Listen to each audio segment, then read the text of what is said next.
আসসালামু আলাইকুম রহমতুল্লাহ। আজকে আমরা জানব হোমিওপ্যাথিক ওষুধ সাইক্লামেন নিয়ে।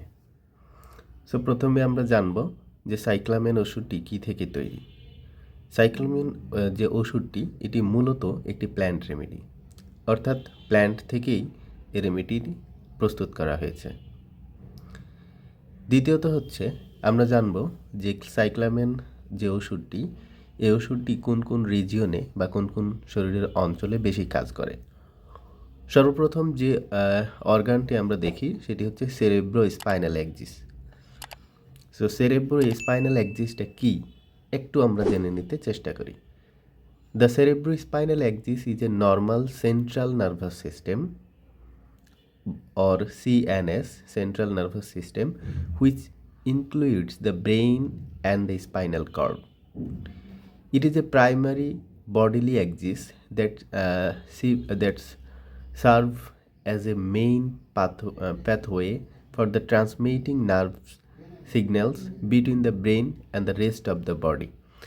তাহলে এটি হচ্ছে সেন্ট্রাল নার্ভাস সিস্টেমের একটি অংশ, যেখানে ইনক্লুড থাকে ব্রেন এবং স্পাইনাল কর্ড। অর্থাৎ এই যে সাইডের চিত্রটি দেখেন আমাদের ব্রেন এবং এই যে আমাদের স্পাইনাল কর্ড, হ্যাঁ, এই স্পাইনাল কর্ড এই দুইটির মধ্যে অন্তর্ভুক্ত আর কি।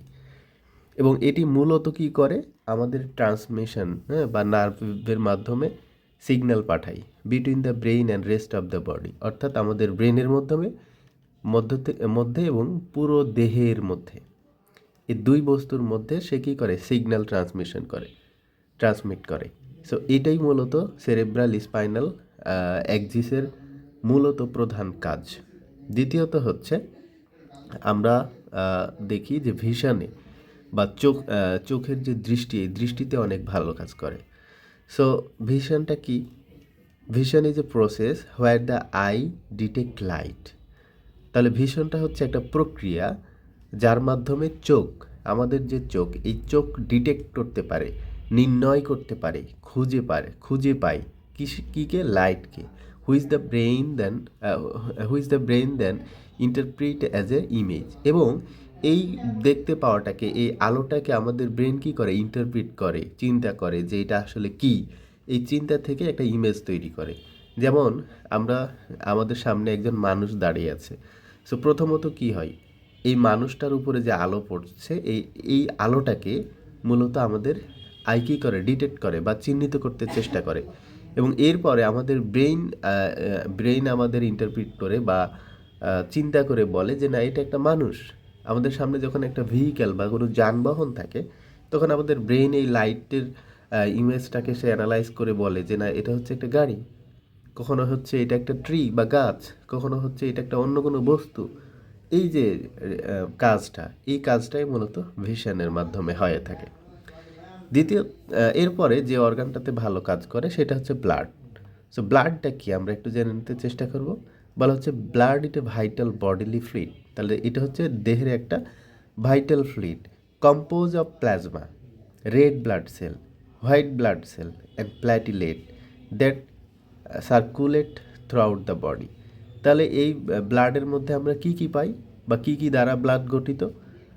বলা হচ্ছে প্লাজমা। এখানে প্লাজমা থাকে, রেড ব্লাড সেল থাকে, হোয়াইট ব্লাড সেল বা সাদা রক্ত কণিকা থাকে, অ্যান্ড প্ল্যাটিলেট থাকে। এবং এগুলো কি করে, আমাদের বডিতে সার্কেল হইতে থাকে, অর্থাৎ এক জায়গা থেকে আরেক জায়গায় ঘুরতে থাকে। এরপরে যে অর্গানটিতে ভালো কাজ করে সেটা হচ্ছে ডাইজেস্টিভ ট্র্যাক্ট।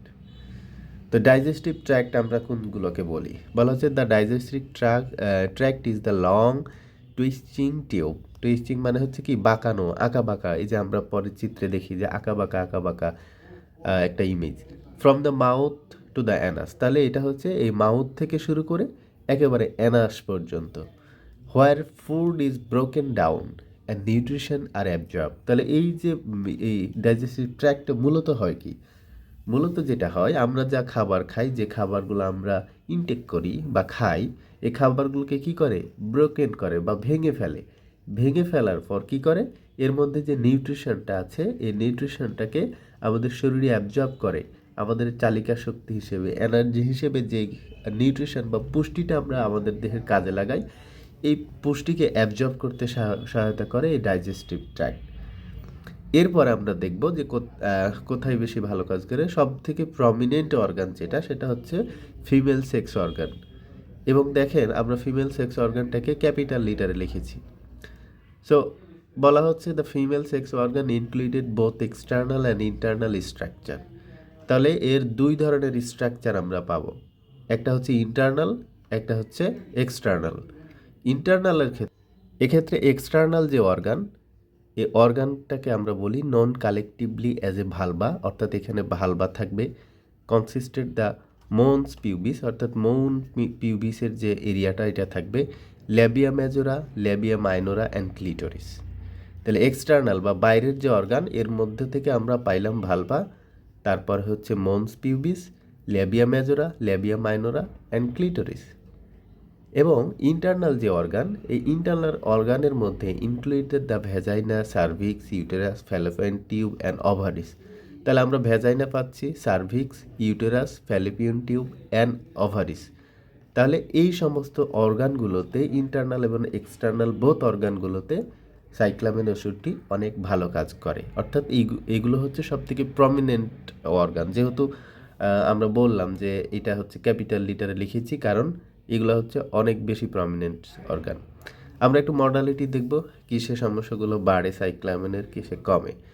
সো কোল্ডে বাড়ে, অর্থাৎ কোনো কারণে সে ঠান্ডা লাগলে বা ঠান্ডা খাবার, ঠান্ডা আবহাওয়া, এই সমস্ত প্রবলেমে তার সমস্যাগুলো বাড়ে। ইভিনিং বা বিকালবেলায় বাড়ে। ফ্রেশ এয়ার, আমরা ফ্রেশ এয়ার যেটা আছে, ওপেন এয়ার বা এই সমস্ত বাতাসে তার প্রবলেমগুলো বাড়ে। সিটিং, সে যখন দীর্ঘ সময় বসে থাকে সেখানে বাড়ে। ফ্যাট জাতীয় কোনো কিছু সে যদি খায় বা ইনটেক করে, সেক্ষেত্রে তার সমস্যাগুলো বেশি দেখা যায়। বেটার হয় অনুভব করে কখন? মশানে, অর্থাৎ নড়াচড়াই, কাজকাম যখন সে করে, হাঁটাচলা করলে, গাড়ির মধ্যে আছে, এই সমস্ত সময় তার প্রবলেমগুলো উপশমবোধ হয়। ডিউরিং মিনসেস, যখন তার মাসিক হয় মহিলাদের, তখন তার প্রবলেমগুলো কমে। উইপিং, সে কান্না করলে তার সমস্যাগুলো অপেক্ষাকৃত কম মনে হয়। মেইন সিমটম কি? মেইন সিমটমের মধ্যে আমরা দেখি এর একটা visual effect or vertigo from menstrual or gastric disorder. তাহলে তার যখন মিনস্ট্রুয়াল ডিজঅর্ডার থাকে বা মাসিক সংক্রান্ত কোনো ধরনের ত্রুটি দেখা যায়, বা গ্যাস্ট্রিক ডিজঅর্ডার থাকে, গ্যাস্ট্রিক সম্পর্কিত কোনো ধরনের সমস্যা যখন তার থাকে, তখন দুই ধরনের সমস্যা আমরা তার মধ্যে দেখতে পারি। প্রথমত হচ্ছে ভিজুয়াল ইফেক্ট, অর্থাৎ দৃষ্টিজনিত কোনো সমস্যা। আমরা ইতিপূর্বে দেখে আসছি যে তার ভিশনে অনেক ভালো কাজ করে সাইক্লামেন ওষুধটি। সেকেন্ডলি ভার্টিগো বা মাথা ঘোরাজনিত সমস্যা থাকতে পারে। তাহলে কি থেকে সমস্যাগুলো থাকতেছে? From menstrual and gastric disorder, কোনো না কোনোভাবে মাসিকের কোনো সমস্যা অথবা গ্যাস্ট্রিক জনিত কোনো সমস্যা। ড্রেড ওপেন এয়ার, এরা হচ্ছে খোলা বাতাসকে কিছুটা ভয় পায়।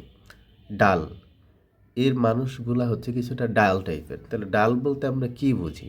সামান who is not considered interesting or exciting, lacking energy and whose conversations are often আনএঙ্গেজিং।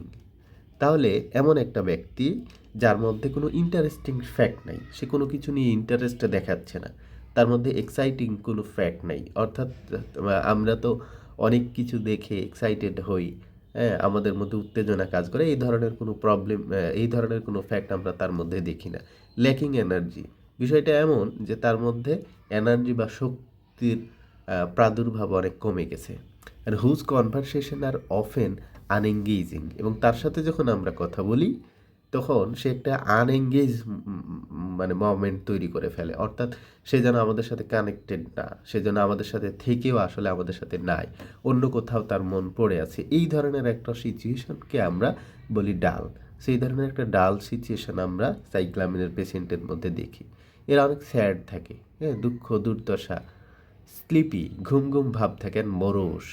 এই স্যাড যখন অনেক বেশি বেড়ে যায় কারো জীবনে, সার্বক্ষণিক যখন সে দুঃখ দুর্দশা হতাশা নিয়ে থাকে, তখন এই অবস্থাকে আমরা বলি মরোষ। সে একটা মরোষ অবস্থায় চলে আসে।